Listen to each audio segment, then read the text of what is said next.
Hello everybody, today we'll play through Emerald with a Pokemon that I'm sure 90% of people forgot existed. In case you don't remember, this thing is called Spoink, and for whatever reason, if it stops bouncing on its tail, it will have a heart attack. That's kinda cruel, Game Freak. Anyway, let's get over the usual rules.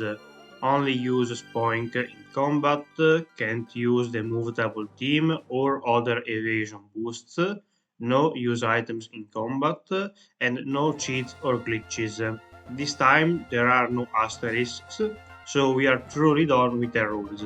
While Spoink may not have the highest base stat total, they are spread quite well. It is kinda fast, so we shouldn't worry about being outsped, and it is very clearly a special attacker. There are two problems though.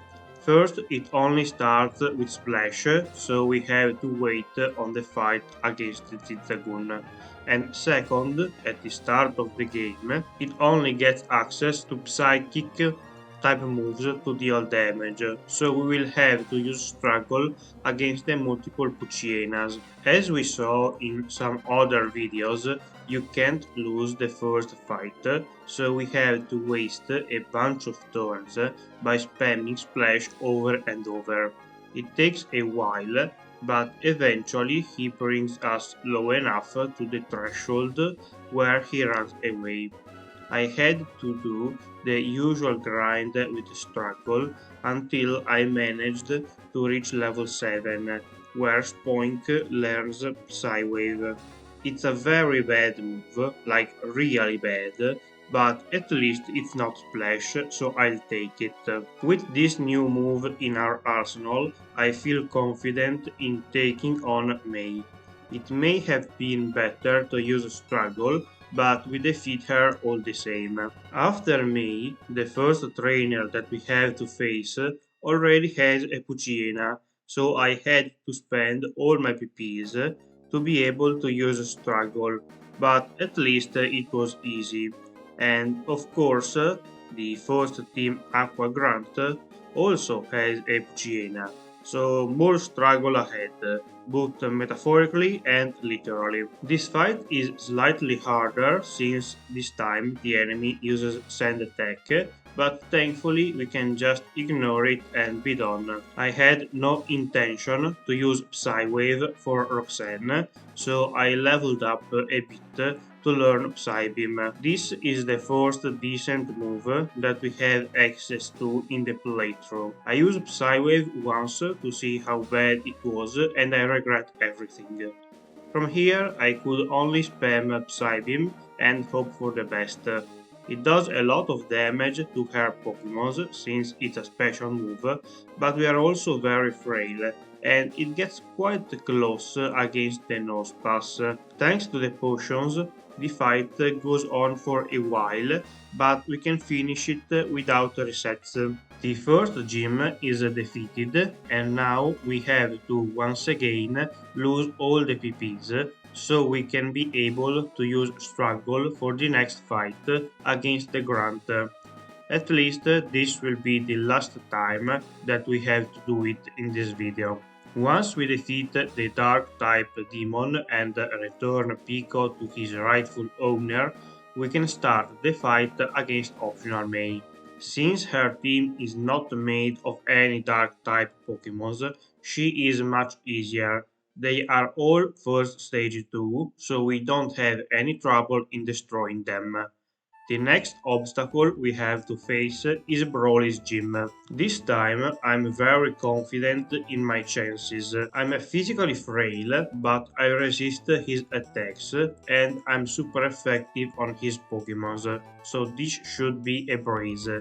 Meditite surprisingly leaves a hit since I'm neutral, but can't touch me before he goes down too. Makuhita does not stand a chance, so the second badge is in our pocket. Well, that went about as I expected. Onward to new adventures. The next fight is against the two grunts back to back. They have two Carvanas, which are dark type, so our moves don't work, but another Grunt in the lower floor gives us the Thief HM, so we can use that move for them and skip another PP wasting session. There is not much else to say about the fight. Their teams are easy if you can hit them. I still take a bit of damage since they are super effective, but it's nothing to worry about. So we can soon close the matches, and after we defeat them, their team leader makes himself known and brags for a bit before letting us proceed to the May 2 fight. I was not very worried about this one. Psybeam is still a solid move, so I should be able to at worst two-shot her Pokémons. Grovyle surprises me with a super effective pursuit that allows him to hurt me quite a bit, but not enough to take us down, so not long after that I can bring home the win. The next major fight is against Watson, and his team is not super easy, mostly because of the usual suspect Magneton. He resists my move and could lead me to a paralysis hell, but thanks to the berry I can dodge that cruel fate. We can finish the magnet monster with one more psychic. The Manectric leaves a hit and Thunder Waves us, but it's too little too late, and after a couple more turns I can take it out. With Watson defeated, it's time to meet the Team Magma leader. He and Archie's might be the hardest fights in the game, simply because they always have a Mightyena with them. Our best option is to use Shockwave that we got from Watson against it. It might have been a good idea to use Confuse Ray, since it takes a few turns, but we can get through it anyway. The rest of the team is very easy with Psychic, and we are soon done. Up next we have a small boss rush with two gym leaders back to back. They are usually hard because they have good Pokémons for this point in the game, but they are neutral to our psychic moves, so it might not be that bad. First one is Flannery, and as you see, she is quite easy. Her Pokémons don't have a lot of special defense, so we can sweep her easily. A clean one since they don't even have the time to hit us. The next fight is against Norman, and he is a bit more tricky. His Pokémons are a bit more beefy, but I'm still able to take them down with one Psychic each. Slacking, on the other hand, can easily take a hit and decides to yoni me. Thanks to his berry, I can't take it out the next turn, so I fall asleep. Slacking's AI is not the best and decides to mess around for a while. Eventually, he uses a facade and does a ton of damage to me. I would have died for sure if he played it better, but instead I can get another badge. After we defeated our dead, we are given the HM for Surf, so we can explore more of the region. I was starting to feel a bit overpowered, so I skipped a few trainers along the way. Eventually, we reach the spot where May challenges us again. She is even easier than the previous fights. Psychic is a very good move that we can spam to take care of all of her Pokémons, so soon enough we defeat her again. Up next, we have to do the gym fight against Winona. While Shockwave is super effective against her, Psychic still does more damage on most of her Pokémons, so with a mixture of the two moves, we can easily make our way through her team, even if our level is not that high. Altaria leaves a hit because special defense, but we can get rid of it the next turn, so Winona was more of a speed bump than an obstacle. While proceeding with the story, we reach Lily Cove, where we can do the last optional fight against May in front of them all. The strategy is the same, just spam Psychic. None of her Pokemons resist it, so it's another easy win against her. I am pretty sure that none of her Pokemon teams have a dark type, so she really could never do much. Anyway, after we defeat her, we have to acquire the Magma Emblem and make our way to Groudon. Here we find Maxie, who wakes it up and attacks us. The main problem, of course, is the Mightyena. Shockwave is not enough, so he can slow me and a couple turns later outspeed me and use Swagger. But thanks to our ability, we are not confused. Crobat outspeeds and does some damage, but the rest of his team is easy to clean up with Psychic. Once Maxi is defeated, we have to do what I thought would be the hardest fight of the run.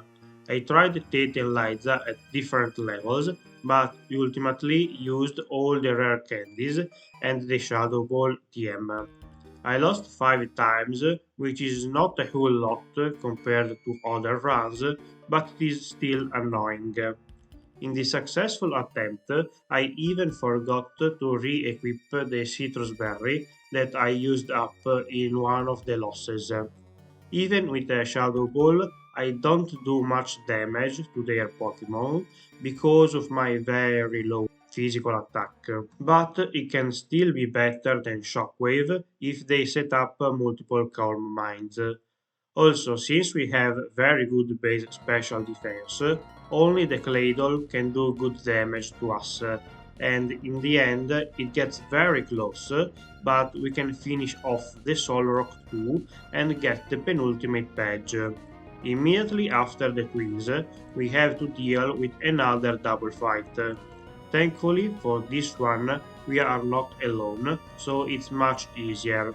I used the Calm Mind TM from Tate and Liza on spoink, so now we can boost too. This way the rest of the game should be a bit smoother. After the first Mightyena goes down, me and Metang can both start spamming Psychic over and over again, defeating at least one Pokemon every turn, if not two. Soon enough, we can take down all of Max's Pokemons, so there is only the officer left. In a few more turns, we can defeat his Pokemons too to stop Team Magma. Spoink has been doing quite well so far. At this point, the only fight that I'm worried about is Sidney, since he has 5 dark types, 2 of whom also resist Shockwave. But I guess we'll cross that bridge when we come to it. For now, we have to trample on Archie's team. His lead survives on his liver and slows me, but I can finish him next turn, even if he uses a potion. The rest of the team goes as usual. Crobat does not do much, but then the Sharpedo slashes me and crits for a lot of damage, but I can one-shot him back and win the fight. Now you can cue the usual end of the world sequence with everybody panicking and the adults leading the task of climbing a huge tower to wake up a god to a 10-year-old. Great job, guys. Great job. You could at least help me out, but no, I have to do everything on my own. Whatever. Time to get the last badge of the region. For Juan, I can use a Psychic, but then I had a bit of a brain fart moment and forgot that Kronaast is a part dark type, so he is immune. I quickly fix the mistake with a Shockwave and then resume the Psychic slaughter. We are currently way too strong for his team, so we can clean up by one-shotting all of his remaining Pokemons, giving us another easy badge. And since we collected all of them, we can enter the Victory Road, where we find the second rival of the game, Wally, who wants to fight us one last time. The plan for him is slightly different than usual. as I want to set up a bit before starting the sweep. This way, one psychic should be enough to get rid of the magneton, even if it resists it. The only thing that will be able to survive is Gargoyle, but he is not able to deal a lot of damage to me, so this is another easy win. It stalls me a bit, but I can eventually defeat his ace after some potions and have free access to enter the league. As I said earlier, Sidney is probably going to be the most challenging member, so let's see how it goes with him. I start the fight by using a few calm minds. My Tiena retaliates with a sand attack, which is useless since I use shockwave, and then it starts using double edge, and that is much more effective. Once I'm a +3, I don't feel confident boosting anymore, so I go on the offensive. After I bring Shift Reload, he switches it for Cacturn, which is a very bad move, since now I can defeat both grass Pokémons easily, and with those removed, the rest of the team soon falls to my electric moves, giving me a somewhat easy win to start off the league. Let's keep the momentum going and take on Pheobe. As everybody and their grandma knows, her lead loves to use Protect, so we can take advantage of that and set up a Calm Mind. With just one boost, the fight should be easy. There is only one Pokemon that can do something, and she keeps it in the back for last. Once the Sableye comes out, I have to switch to Shockwave, and surprisingly, he does not leave a hit. Well, let's move on to Glacia then, where my strategy is pretty much the same. I use one Calm Mind, while her lead uses Hail, and again, with just one boost, nothing can survive a Psychic. Like for Zangus, it might have been a better idea for the video to not use Calm Mind in the league, but I literally just got the move, so I wanted to experience it at least a little bit. After the Walrein falls, there is only one last Elite Four member left before we are face to face with the champion. Like they always say, if it works, don't fix it. So we employ the same strategy against Drake. Calm Mind while he protects, and then sweep with Psychic. Man, boosting moves are so broken in solo rounds. They can literally make it a walk in the park, but I feel like outright banning them would make some Pokémons almost impossible to win with, and it's not so easy to say which ones need them and which don't. With Drake defeated, only Wallace remains between us and the end of the game, so let's do it. So yeah, I'm not going to lie, he was somewhat easy.